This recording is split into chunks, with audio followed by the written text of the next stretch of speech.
I'm the Policy and Campaigns Manager at the Poverty Alliance. I want to welcome you all today to this joint fringe with Christians Against Poverty and IPPR Scotland. We're here today to talk about the minimum income guarantee, and we're really pleased so many of you have joined us. We're also really delighted that we're joined by the Cabinet Secretary for Social Justice, Shirley-Ann Somerville. Thank you very much for finding time in a very busy conference schedule for us. We're here today because we think that in a wealthy nation like Scotland, it's unjust that so many people don't have access to adequate incomes for a dignified life. We've heard in various fringe events and in the plenaries this week that after 10 years of cuts and restrictions, the UK social security system is failing the people it's intended to support. We also continue to see structural issues in our labour market around low wages, declining job quality and increasing precarity. And those issues have only been illuminated by the COVID-19 pandemic and the ongoing cost of living crisis. And one of the policy solutions that's emerged in response to those issues is a minimum income guarantee. And that's an idea centred on setting an income floor below which nobody would be allowed to fall. The Scottish Government's commitment to that policy, which was reiterated in the recent programme for government, is being progressed via expert groups at the Scottish level. At the Poverty Alliance, we think the minimum income guarantee is a simple but potentially transformative idea that could help to give everyone a foundation to thrive and develop their potential. And crucially, it also helps us to build a Scotland free from poverty. So the minimum income guarantee is made up of several complementary parts, and it's more than just about social security. Today, we want to start exploring the interim steps that we can take towards a minimum income guarantee across the areas of the world of work, reform to our collective services, and also to adequate incomes. The expert group on the minimum income guarantee have said that the MIG doesn't need to wait. There's steps that we can take now under current Scottish Government powers, and that's where we want to focus our discussion today. We're really pleased that we've got an excellent panel for you today who I'll introduce as we go. We're going to be introducing those concepts across those three areas of work, and we'll have quite a lot of time at the end for a question and answer as well. So to kick us off, I'm going to hand over to Casey Smith, who's a researcher with IPPR Scotland, and he's going to introduce MIG and Fair Work for around 5 minutes.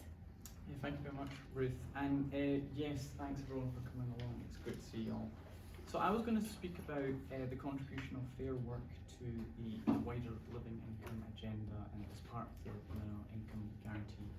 So work is traditionally the route to a living income as we've known it. It's the way we organise our lives, it's the way we organise society in many cases.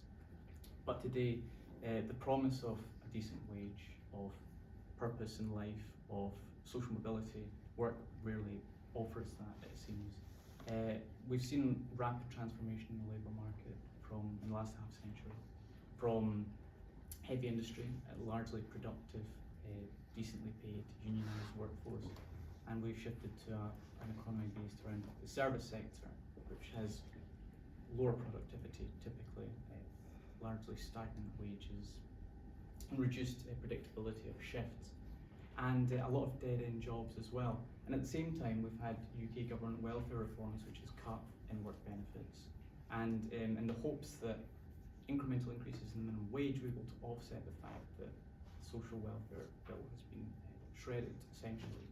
And we have ended up in a situation where unemployment it's really quite low. It's 3.2% I think in Scotland at the moment. And yet we're seeing the rising phenomena of in-work poverty. So much so that more than 2/3 of children in poverty in Scotland are in working households.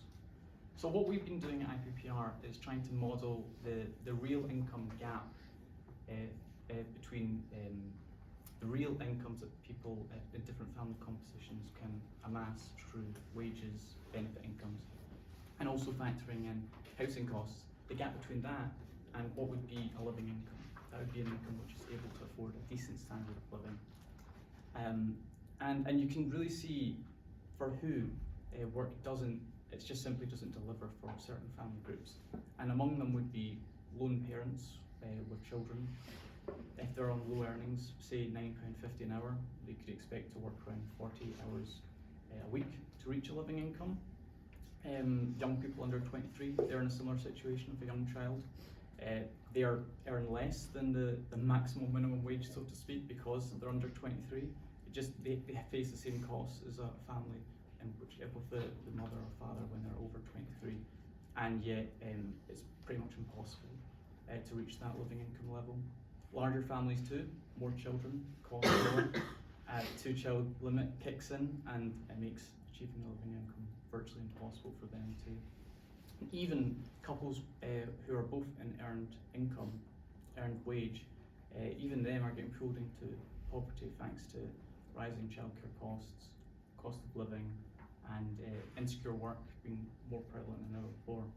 And who has to pick up the bill? It's the taxpayer.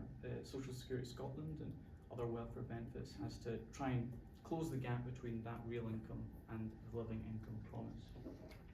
So I think it's important when we're working to try and improve the situation, we look to who is responsible, the priority industries where low pay and poor job quality is endemic, and it's really them that the Scottish Government should have the largest targets on their back, trying to focus their efforts and improve the situation there. And retail and hospitality make up 41% of all low paid employment in Scotland. More than 50% are paid below the real living wage across them. Underemployment is an issue because they're paid insufficiently hour to hour. They're seeking more hours to compensate. Social care and childcare as well. Vast majority are low paid. You're seeing higher incidences of 0 hours contracts there. And within those priority industries, you have your priority demographic groups who are disproportionately working in those industries. That being women, the disabled, a massive employment gap and disability demographic. Young people as well, they tend to work in industries where there's less trade union density, and as a result they face worse working conditions.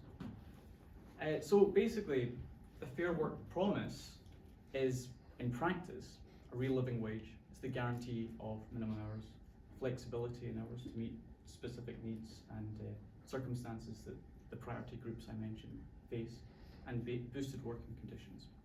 And we have seen the Scottish Government step up with the Fair Work Nation commitment for 2025, but as ever, their hands are tied behind their back, so to speak, with the UK Government employment law is still reserved. So where they have taken action and we have direct power, public sector pay. Public sector pay is far and away above the private sector. We've seen conditionality procurement, real living wage commitments being made there. Where they don't have power, the private sector, basically have to create PR opportunities to encourage businesses to sign up to voluntary fair work pledges like the Scottish Business Pledge, living wage accreditation, living hours accreditation, and there's a lack of repercussions or sanctions for failure to deliver in that space. So I think that the seal of approval approach may have reached its limit in that respect. Fair work agreements are a really promising development in this space, I think.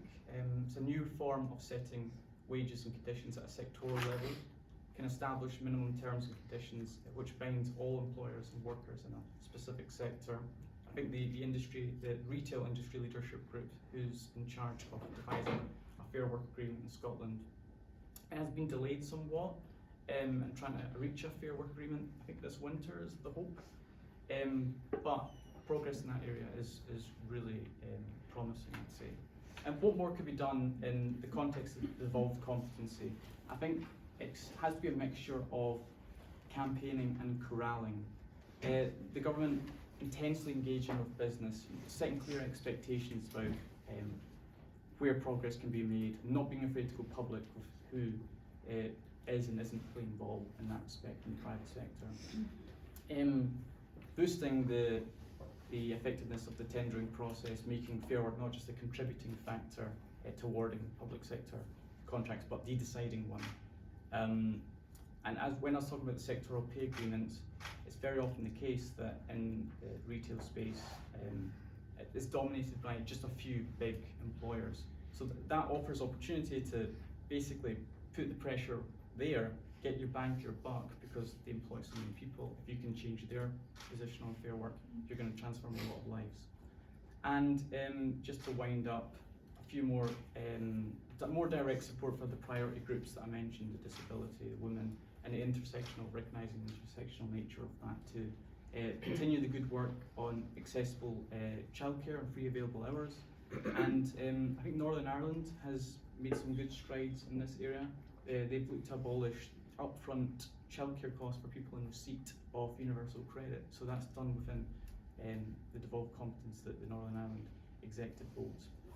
So in short, moving this direction to start and create a dynamic, accessible and fairer labour market is ultimately a good thing, and it'll be crucial to achieving the minimum income guarantee and living income promise.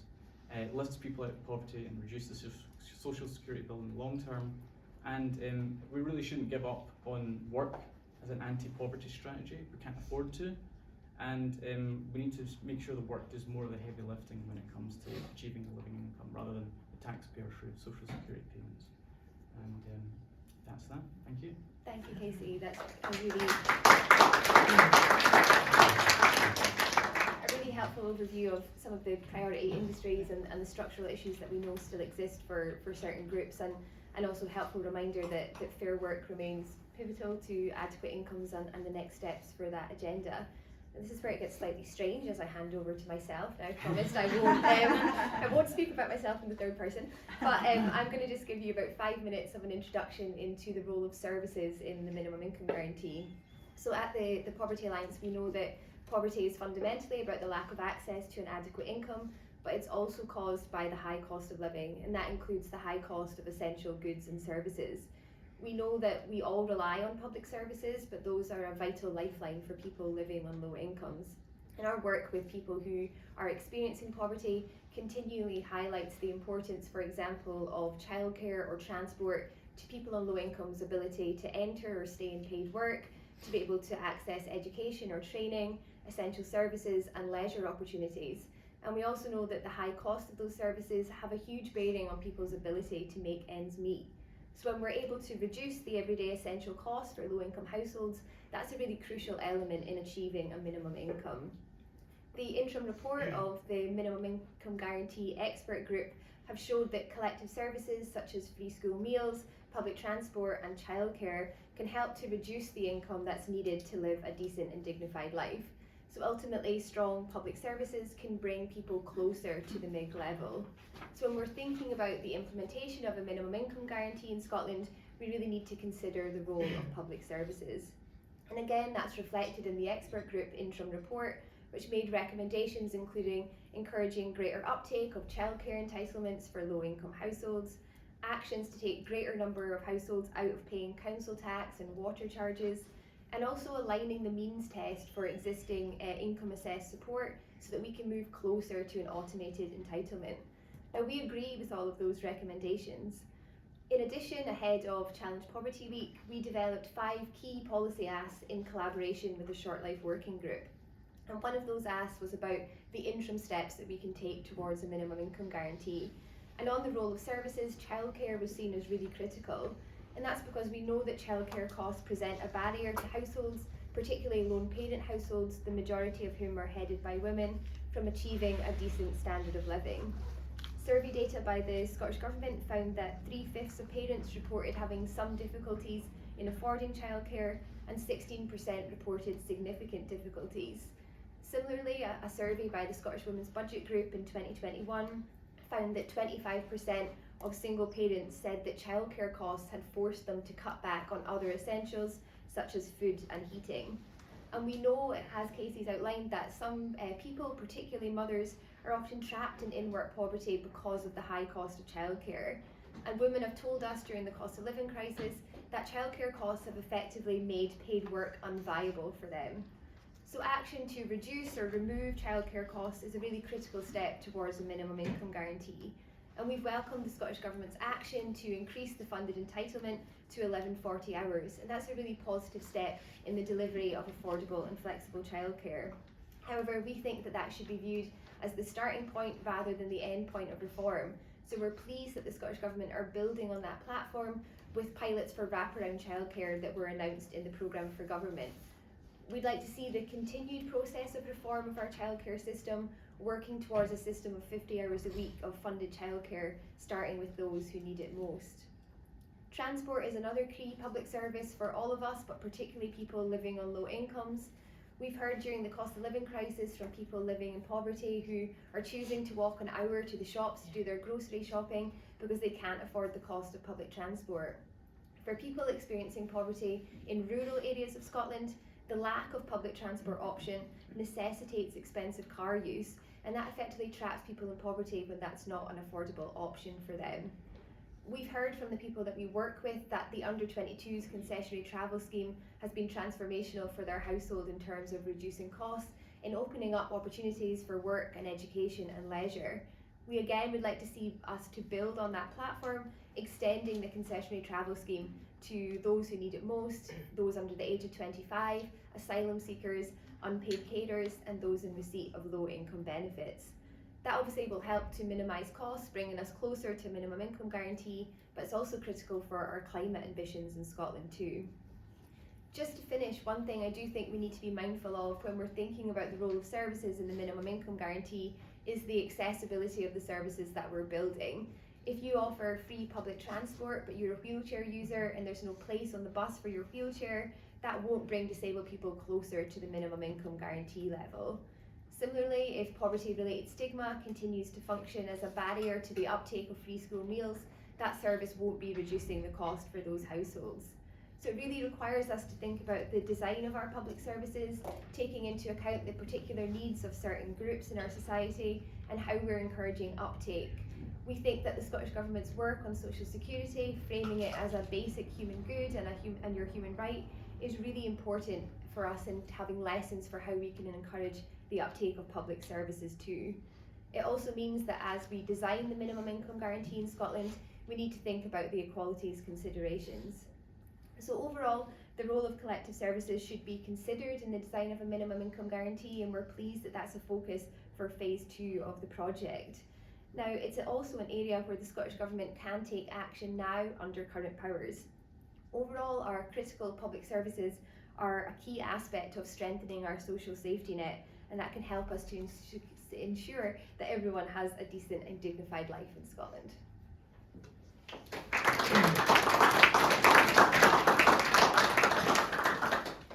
And I'm now going to pass over to our last member of the panel before we go to the Cabinet Secretary, which is Emma Jackson, who's the Scotland Director at Christians Against Poverty. Emma's going to talk about adequate incomes today, including the role of debt in denying people access to a decent and dignified life. So I'll hand over to you, Emma, for around 5 minutes. Thank you, Ruth. Yeah, I want to look briefly, I guess, at some of the issues that people in Scotland are facing right now, to hopefully show what a real transformative difference a minimum income guarantee could make, and focus on some of the changes that could be possible now. I guess I want to start by acknowledging that there are many valid questions, very detailed questions that we do need to be continuing to ask about a minimum income guarantee, but it's really important that we don't lose what's at the heart of this proposition, because in essence, MEG is a really simple yet highly transformative initiative that's all about everybody having enough, every household in Scotland having enough income that's tailored to the particular needs of that household, that's there to kind of provide that stability that's needed for a decent, dignified, healthy and financially stable life. And in a just and compassionate Scotland, I believe that's got to be our collective aspiration for people. But the reality is, and particularly in the work that I do in a debt help organisation, unfortunately that feels really quite far out of reach for many tens of thousands of people right now. The phrase "an impossible puzzle" was something that a lived experience expert used to describe her financial situation, and it's something that's just really completely stuck with me. She was describing how borrowing 1 month means that she remains in the red going into the next month, not enough to go around to cover all of the essential bills that we all have, and a budget that just simply will not balance no matter what actions are taken, no matter how you move the pieces of the puzzle around, and it feels like this totally impossible puzzle for her. And that is, as I say, really the brutal reality for tens of thousands across Scotland, as they're grappling ultimately with insufficient income, which means that they are being pushed towards destitution and debt. At Christians Against Poverty, we provide free person-centred debt help across Scotland. And whilst problem debt can happen for a multitude of different reasons, there are really some quite alarming trends that ourselves and other debt help organisations are identifying right now that are all anchored around the fact that far too many people do not have adequate incomes. Research carried out this year by Professor Morag Trainer on behalf of Aberlour Children's Charity this year revealed that more than half of low-income households who are in receipt of universal credit have at least one deduction coming out before they're getting their monthly income, and almost a quarter have multiple deductions. And this puts extraordinary pressure on households when their budgets are already on a knife edge, and they ultimately are experiencing giving with one hand and taking with another. We know that how and when public debt is pursued can have a really hugely detrimental impact on households, not only worsening people's financial situation but their physical and mental health, putting huge strain on relationships and also local services. Tragically, at Christians Against Poverty, 1 in 2 people who seek debt help for us at the point they're making that first call are reporting that they have either attempted or have seriously considered suicide as a way out of their debt. And so it's just really incumbent for us to recognise that all-consuming burden that problem debt has on people. We also know that the fastest growing root cause of problem debt for households is this insufficient income. People simply do not have enough money, and therefore debt becomes this highly predictable consequence. I want to talk to you about somebody called Kyle this morning. It's not his real name, but I'm going to call him Kyle. Kyle's only 19 and he lives just outside Kirkintilloch. Kyle's got mental health difficulties that he's had for a number of years, and that means he's not able to work at the moment, and universal credit is his only source of income, but at the lower rate. And we know that the lower rate of universal credit is woefully inadequate at meeting the needs of young single adults. So Kyle is starting his race from far behind the start line. And the reality is that Kyle has actually been facing a completely unwinnable game for quite some time because of inadequate income, compounded not just by the fact that he's on the lower rate of universal credit, but he has deductions because of an advance and arrears. At Christians Against Poverty, Kyle makes up one of about 50% of the clients that we are seeing that have an unsustainable budget, and Citizens Advice Scotland also report around that statistic to the people that they are helping. And that means that bills go unpaid, and for Kyle, council tax and energy arrears have mounted.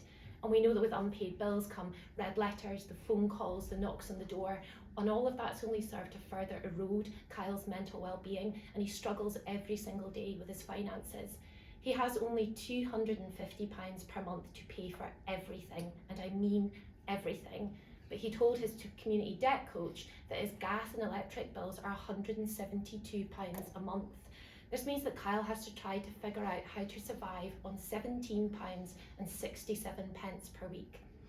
I recently heard Chris Burt from the Joseph Rowntree Foundation say that households on low incomes are trying to perform daily miracles to make their budget work. I do not think that there is anything that Kyle can do to make £2.52 per day meet all of his needs without seriously damaging his physical or mental well-being. You see, Kyle's only 19, and a just and compassionate Scotland, none of us can be content that this is the path that he is being forced down, especially as our collective aspirations around child poverty and lifting young people up and out of poverty are something that we are so deeply committed to and moving towards. But yet we cannot then let our young people fall off a cliff edge as they transition into adulthood. And we know that we have a growing issue of single adult households trapped in debt and poverty because they do not have adequate income. And so situations like Kyle clearly demonstrate the need that we have for a minimum income guarantee. And we do have opportunities, as Ruth described, to begin to make progress on this now within the powers that the Scottish Government have at the moment, and also to continue to set our plans for a long-term future and the other changes that we need to make. So what could we be doing now? Well, by expanding support provided through the council tax reduction scheme with a view to taking out significantly more households on lower incomes from paying these charges, we could give financial relief to many more households. Opportunities also exist right now to look at public debt recovery, especially council tax debt. We could make changes to diligence methods and to standardised practices across local authorities to take a values-based approach. The current bankruptcy and diligence bill that's being looked at by the Economy and Fair Work Committee could be taking the opportunity to tackle some of these issues. But we can't deny there are bigger, overarching, long-term changes that need to happen that are currently devolved for people like Kyle. Social security should be the safety net that catches people and provides stability, whether their ability to work is something that's impacted in the short term or indeed in the long term. Accessing social security should not make your health worse. It's probably really hard for me to try to articulate the seismic difference that a minimum income guarantee could make to somebody like Kyle and tens of thousands of people across Scotland, but in the work that we do, we know that it could make an unbelievable difference to him, making sure that he's got the foundation to build from, not just to escape the all-consuming burden of debt and poverty, but to be able to flourish, to be able to step into all that life could have for him as a 19-year-old young guy. And so in a just and compassionate Scotland, it's got to be our collective aspiration for everybody to have enough to live a decent, dignified, healthy and financially secure life, and a minimum income guarantee really could set us on that path. Thanks, Ruth.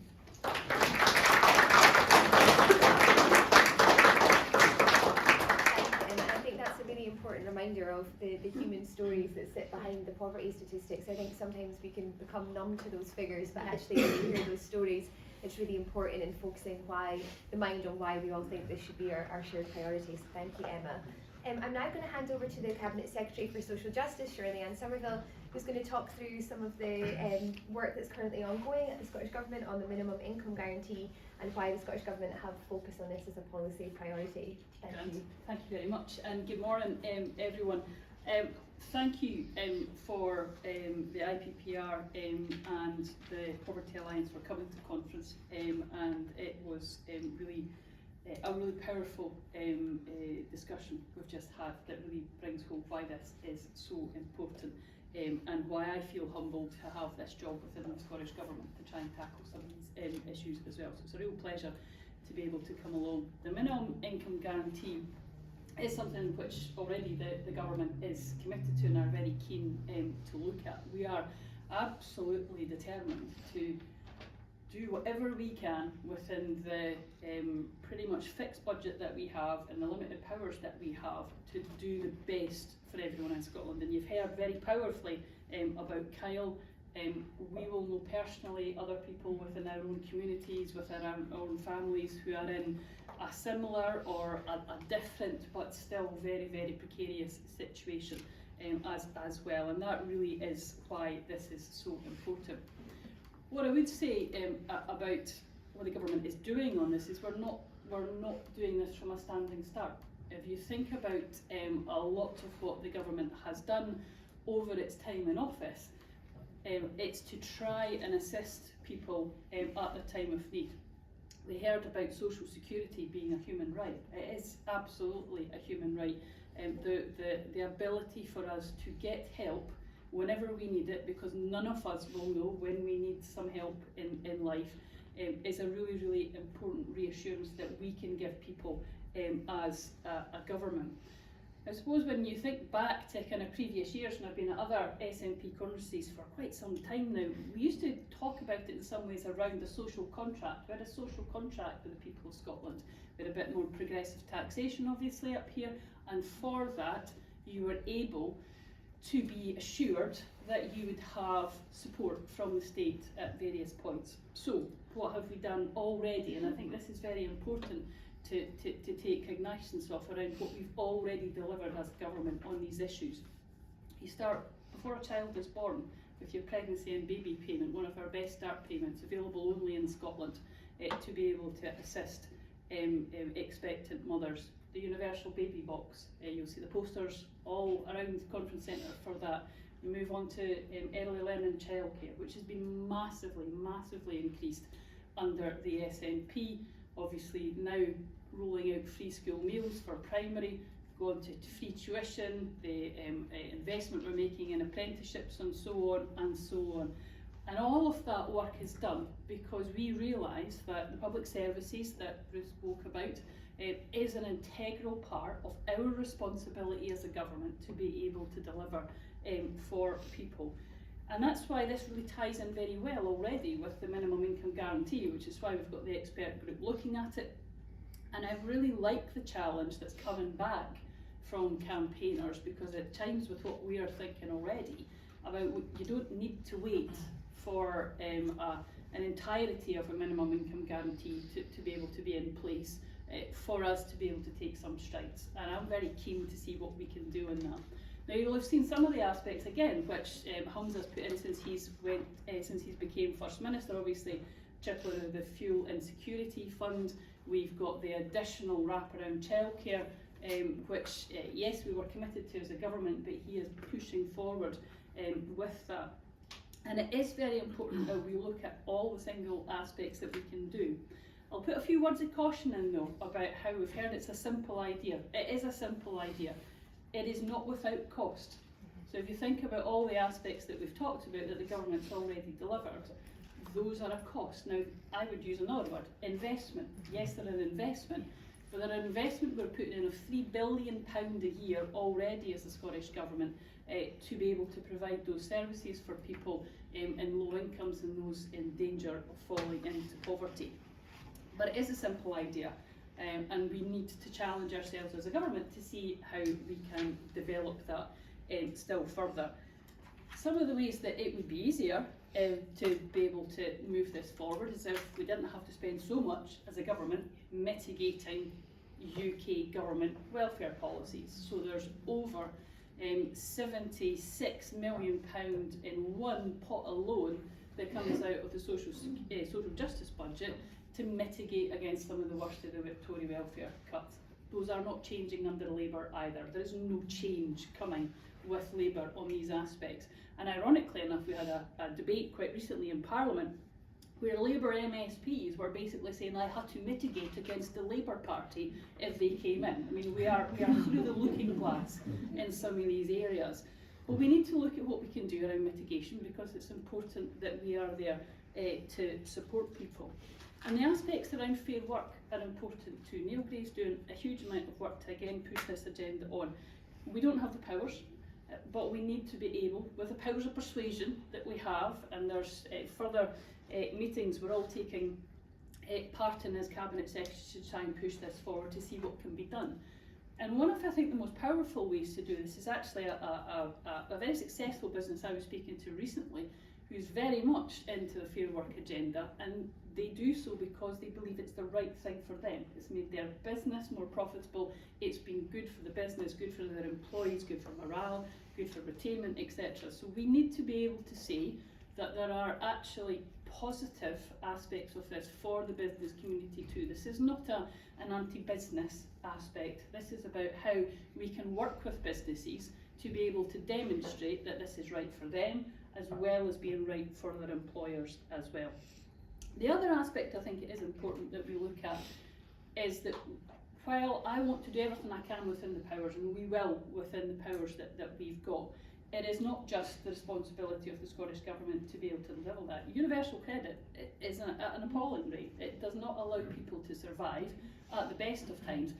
And then the vast majority of people are on sanctions that they actually then get money taken off them as well. So I would encourage colleagues on the panel with me to make sure, as I'm sure they do, to be pressing for changes at source rather than just changes that the Scottish Government's coming in to try and protect people on universal credit.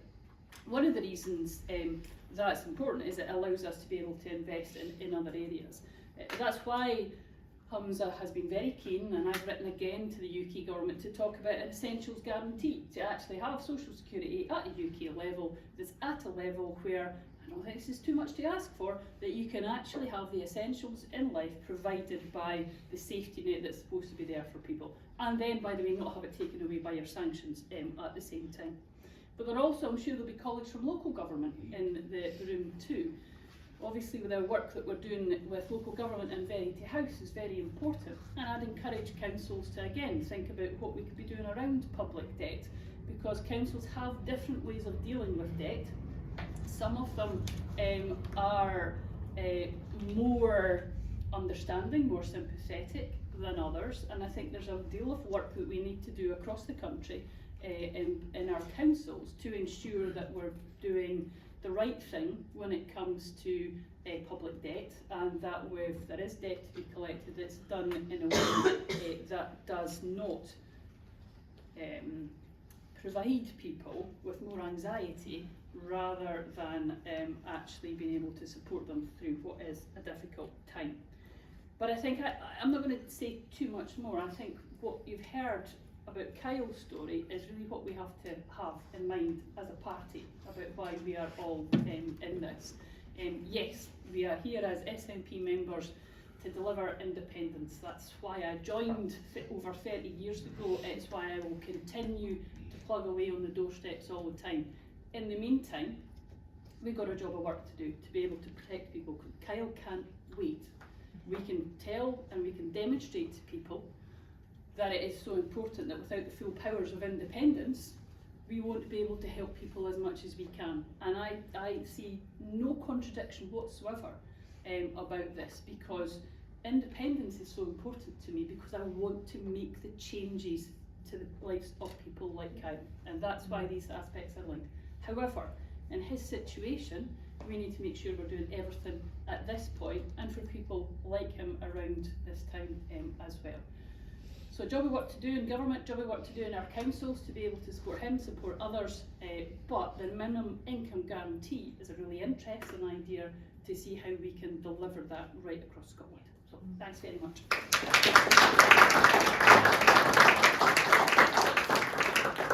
Thank you, Cabinet Secretary, that was great. I really like the framing of, rather than thinking of this as a cost, thinking of it as an investment, and also that call to arms for all level of government, which we know is absolutely critical for the minimum income guarantee, and the expert group have already said that a full minimum income guarantee is incompatible with the current system of social security, which is characterised by weights and freezes and caps at the UK level. So of course we will also all be turning our attention to the UK social security system ahead of that general election. We would now like to open up for questions. We've got around 15 minutes for questions, so please feel free to put your hands up.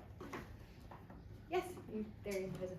Yeah, so when it comes to implementing schemes like minimum income guarantee, or the extension of that, universal basic income, a lot of the benefits, some of the benefits from these schemes can be realised very quickly, but other benefits, particularly in terms of health outcomes for the individuals concerned, are a lot more sort of medium to long term. And given that governments are often constrained by the short term horizon of parliamentary cycles, 4 or 5 years, as we've seen, most recently with the Conservatives and their approach to HS2, for example, that sort of short term approach, how do you sort of suggest we go about designing, for example, trials of these schemes so that we can realise, see as much of the benefit in as short amount of time as possible, but also how do we change our approach to these sort of policies so that we take a more long-term view rather than sort of just the short-termism that we've seen with so many things like universal credit and other welfare benefits. Thank you. I think I saw a hand over here. Yes. Yeah, I just wondered, Doug Black, councillor in Aberdeenshire, has any cost-benefit analysis estimation been made on the on health costs? Because obviously there'd be a positive impact on reduction in health costs if everyone has that basic level of income, so their mental health will be improved, potentially with better food, etc. Their general health will be improved. So has any analysis been done on that kind of thing? Thank you. Maybe take one more question if there's anything else. Yes. Morning, Olaf Nander from NUS Scotland, Companies Manager. Ellie is our president here as well. We've put out a report earlier this year, Cost of Survival, which found that over a third of students have actually considered dropping out of their courses because of poverty. We've had over half of students skipping meals because of poverty, and 12% of students find themselves homeless as well, and actually that figure doubles to about 20% for international students. And I think international students often face that kind of hidden poverty that's not being talked about a lot, right? There's often this presumption that international students are coming here with lots of money, but actually international students not only find it difficult in housing, but also no recourse to public funds means that they can't get the benefits and the support that people in Scotland get. So what would you suggest to kind of mitigate that for non-Scottish people? Thank you very much. So we've got a question there about the long-term view on the outcomes, the cost-benefit analysis of mental health and the longer term health benefits, and then something around how the minimum income guarantee can function for people with no recourse to public funds. Cabinet Secretary, I wonder if there's anything there that you'd like to tackle? Well, probably the first lesson is just don't act like a Tory, really, is my aspects to pretty much everything I do in government, and take life in general. But in all seriousness, you really raise a really key point, because some of the aspects that we're talking about will take longer. So one of the aspects that we've seen that's made the biggest impact on people is the Scottish Child Payment. It's a direct payment into people's pockets, and we've seen 90,000 children, 90,000 fewer children in poverty because of all aspects of Scottish Government policy. 50,000 of that, the Scottish Child Payment. So that's an immediate. Some of the other work, though, that you're looking at in Best Start Bright Futures, which is just looking at child poverty, does take a bit longer. So, for example, employment areas around employability. But that has to be taken into account. And I think one of the ways to do this is to work with colleagues that we've got on the panel and have the expert panel on minimum income guarantee. So you're doing this on data and evidence. You're actually delivering something, a policy, that is based on a long-term approach about how it works, and then the impacts of it. And it ties into the point that my colleague made about health. Speaking to Michael Matheson about this very recently when we were having one of our cabinet discussions on poverty, because these are inextricably linked for exactly the points that you're making. But that will take an even longer time to probably be able to show through in some of the health inequalities and some of the challenges that are there. But we do have to build all of that in, and I think that's why it's important that the expert group, the expert panel that we have, is looking at minimum income guarantee and looking at what can be delivered and when, and looking at when the impacts of that can be delivered. So if government can't do it all at once, whether it's because of the fixed budgets that we have or whatever, what makes the biggest impact and how long does that take? So I think that is a really important part of it. The no recourse to public funds is a really interesting part, and I use interesting in the loosest term of the words because it's really frustrating that we've got material up here in Scotland which the Home Office does not allow us to give to people with no recourse to public funds, or we damage their immigration status. So it's one of the aspects which I hope, it's not my panel, it's independent of government, but I hope that the panel might look at when we're looking at things around the minimum income guarantee, about could we do something that is assisting people like that, but without damaging the immigration status. And that's where we genuinely rub up against the reserved devolved issues. I mean, I get a letter through from the government about which benefits we can give and which benefits we can't give to people no recourse to public funds. That is an abhorrent position to be in, but that's the current state of play that we have. So we need to try and see what we can do within the system that we've got to provide that support wherever we can. And that's certainly something that we've been thinking about. The Poverty Alliance is how you could design a minimum income guarantee that would help people with no recourse to public funds. And we have a group of community researchers who are in the asylum system and working with them directly. One of the community researchers actually met the First Minister during Challenge Poverty Week, and they've been in the asylum system for 12 years and living on a really low income as a result of that. And I think if we want to design a minimum income guarantee that works for everyone, then that's certainly a question that we need to be able to answer. And just to say that we're actually part of a research project at the University of Glasgow looking at the health impacts of a minimum income guarantee. I'm not sure when that will report, but I'm sure we'll do some publicity of it when it does report, so happy to feed that into you. Casey and Emma, I wonder if you have anything around those long-term income impacts or the cost-benefit analysis, or how we can make sure it works for everyone that you'd like to come in on as well. Yeah, maybe just offer a couple of reflections. I think to pick up on what the Cabinet Secretary was saying about the fact that we are already doing this work, and what does an iterative approach look like as we move through this. So we don't need to wait for a big bang moment with a minimum income guarantee and to continue to try to make progress. I think that has to be our long-term ambition over the next certainly 5 to maybe 7 years, is continue to take an iterative approach and find the gains kind of where we can. And endeavour to find that kind of cross-party support for a minimum income guarantee, which I think does exist, so that we're able to move something through Parliament. I think you raise a brilliant point around the health intersection with this, and it's a really interesting question about what the long sort of term costs are. I think where we are in the moment is that we are just continuing to perpetuate failure demand because of the brutal nature in which so many people have to exist, and it is just so evident that their health and mental well-being will do that. So the mitigations that we're putting in place are ultimately only failure demand. And I think I would argue that we cannot afford not to do anything about this. Yes, it's going to take time, but all we're doing right now is continuing to store up trauma within our people and our places for the future. We know, I was listening into the community wealth building session yesterday, where they were talking about how places like Linwood, the feeling of how the impact of the car factory closing was still affecting people 30, kind of 40 years on. This stuff lasts. Trauma affects generations and generational trauma. So I believe that we absolutely can't afford not to. And then really finally, I think it's a brilliant question about international students, asylum seekers, refugees, and listening recently to Russell Gunson, who co-chairs the expert group, without kind of predetermining anything. He was just sort of saying, this is something that we are aware of, and that the conversations so far amongst the group feel like it's an expansive place for us.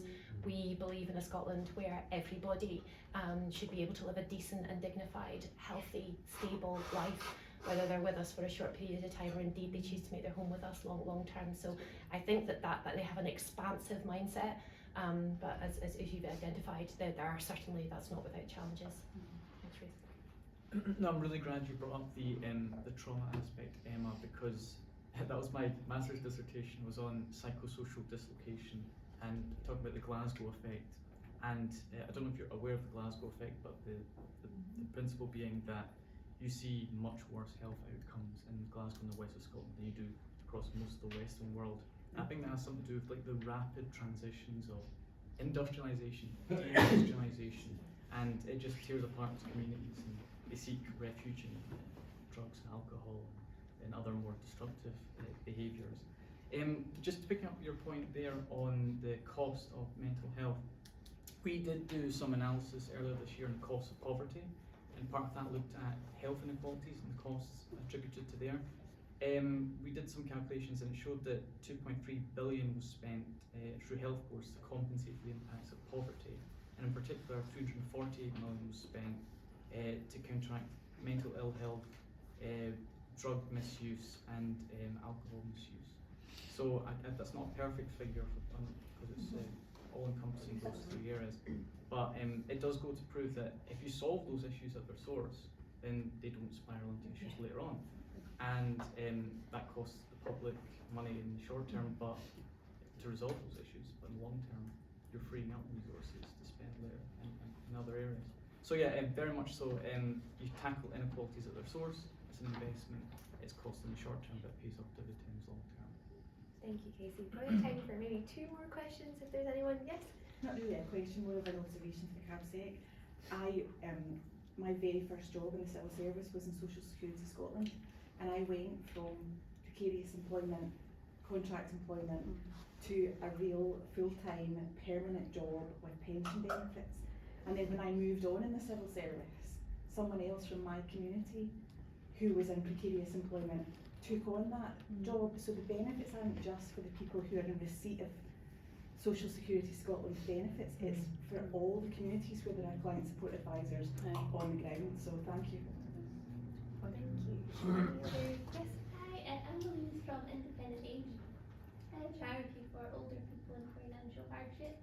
And across Scotland, there's pensioners who are not receiving their full state pension and missing out on pension credit. So I was just wondering how the minimum income guarantee would work for people with low-income pensioners. Thank you. And maybe one more if there's anything, or we can take those 2. No, we can take those 2. On the minimum income guarantee for older people and pensioners, this is something that we have been discussing at the Poverty Alliance as well, and had some early discussions with Age Scotland on that. I think part of those early recommendations that we covered today about moving to an automated system of benefit is really important. So we know that pension credit, the uptake for that is horrendously low, and a huge part of that, we did some research through the cross-party group on poverty in the Scottish Parliament, looking at poverty-related stigma, and we heard from older people directly in that inquiry that that stigma of being in poverty in your older years had a huge aspect of why people weren't taking up pension credit. So thinking about all the different aspects of a minimum income guarantee and how we can move to automation, we would hope that that would benefit older people. But as we said, in terms of thinking about the equalities aspects of a minimum income guarantee and how we can design a system from the start that counters a lot of those issues that we see in the current system, I think older people absolutely have to be an aspect of that, and we can't get too focused on working age people at the expense of older people as well. I don't know if there's anything the Scottish Government's focus around older people.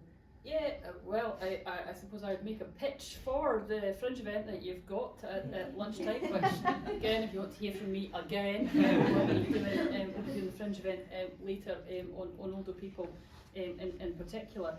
Pension credit obviously is reserved, and it's one of the challenges when we're looking at, automation of social security is quite frankly a bit of a no-brainer. You should be making it as simple as possible. We've done that within Social Security Scotland. You now get your Best Start grant payments automatically if you've got Scottish Child Payment rather than having to apply. And we're looking to see what more we can do and link to things out with Social Security Scotland, like blue badges, etc., to make that more seamless. That's all fine, that's in the devolved setup. That doesn't help you for pension credit, which is still reserved. So we need to think about what we can do with welfare advice support and so on to be able to assist people with that. On the basis that the UK government of either colour doesn't look like it's intending to move to a position where, again, social security is seen as an investment and a human right. I mean, that has to form the basis of your social security system. And unfortunately that does not seem to be, well, it's certainly not the case now, it doesn't seem to be something that's going to change. But if we did have that, then that would take away that stigma and take away the difficulties within the system if you design it with older people to make sure that this is something that they are encouraged to do because it is their right. And I think if you see social security as your right, then you're much more likely to get people then to be encouraged and supported to apply, just like we do through our friends Social Security Scotland, where we actually have teams of advisors that will actually assist you with the filling in of your application form to get what you're entitled to. It doesn't mean that you necessarily get the benefit, still has to go through a decision making process, but you get support to get to that point, again, which is surely, you would have thought, a bit of a no-brainer for a social security system, but unfortunately that's not how the reserve system works. So there's work that we can do still within the devolved settlement to try and support that, and I'm sure you can hear more about that at lunchtime. Excellent. Any Casey or anyone want to come in on older people before we close? Yeah, I think it's just really brilliant that you kind of raise it today, because we need to just remember that, I guess, the spectrum of people that we're kind of talking about. I started talking to you about Kyle this morning, who's only 19. I could have talked to you for an equal amount of time about a man called David, who's 83, that we've been working with and has £4,000 worth of energy arrears. So the issues that are facing age doesn't kind of get you a out of jail free card with this issue. So it's really important as we're designing and developing this, we're looking at both our youngest citizens and our oldest as we work our way through that. My other reflection, I just want to pick up on what you were saying about Social Security Scotland, because I think there are many good things that we can learn from that, and in particular the values-based approach that Social Security Scotland has been founded on and continues to operate from.